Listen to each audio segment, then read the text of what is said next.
And a popular ferry in Newport Beach may have to stop operations because of a state regulation. The Balboa Island Ferry in Newport Beach shuttles cars to and from Balboa Island, but new regulations involving emission requirements could make that impossible. When you think about the Balboa Island Ferry, you think about the economic impact it has in a city like Newport Beach. It's part of the fabric of our community. It's been here over 100 years. We send people across the ferry to ride the peninsula, and then of course they're always coming back. So that's one of our main ride is going on the ferry to the peninsula.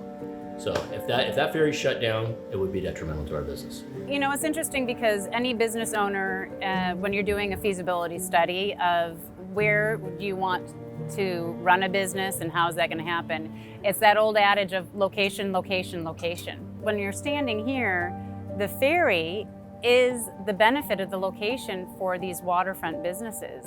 And for me and for my district and for my constituents and for the businesses that I represent, we think about peer-to-peer. We think about the businesses that are represented at McFadden Square and the Balboa Pier, and this ferry becomes the lifeblood for these opportunities with these businesses. When you get visitors coming down here, creating the environment where we're gonna be more family friendly and bring people down to the peninsula to get people out of their cars, enjoying the beach and enjoying what Newport Beach has to offer. And the ferry allows people to be walkable, rideable, connecting the island to the peninsula.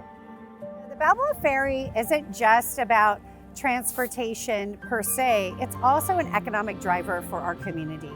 We know that when tourists come and they stay in the hotels right over here, they then get on the ferry and they go visit all the nice boutiques over on Balboa Island. They go to the fun zone. They ride in some of our Duffy boats here. It is a major economic driver for this community. So certainly if the ferry were to go away, it would have a significant impact on local business. Tens of thousands of people come down to Newport every year to ride the ferry. Newport Beach residents ride the ferry. Junior guard people going to their classes over at the beach ride the ferry in the summer. It's just part of the fabric here of Newport Beach.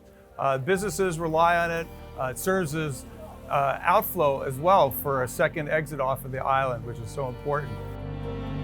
Here we are on a typical June gloom day in Newport Beach, and I'm standing here watching dozens and dozens of people, tourists, land here and come over here to enjoy and get to the beach and cross through Balboa Village to get to the beach. And this is a vital transportation link. It is, absolutely.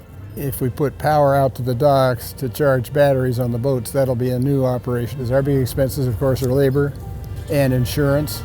Those are the big bills. And we pay the city of Newport Beach gets 5% of our gross for the use of the tidelands. I mean, if the people aren't deposited here to explore the businesses in Balboa Village, I think there would be a significant economic impact. I'm sure there would be, yeah.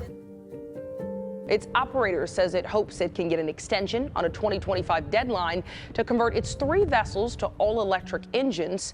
The operator says about 1.5 million passengers use that ferry every year. As a former business person, to take these 100-year-old ferries and try to convert them, especially in a short period of time, I don't see how it's even possible. So right there, save the ferry. And save the ferry.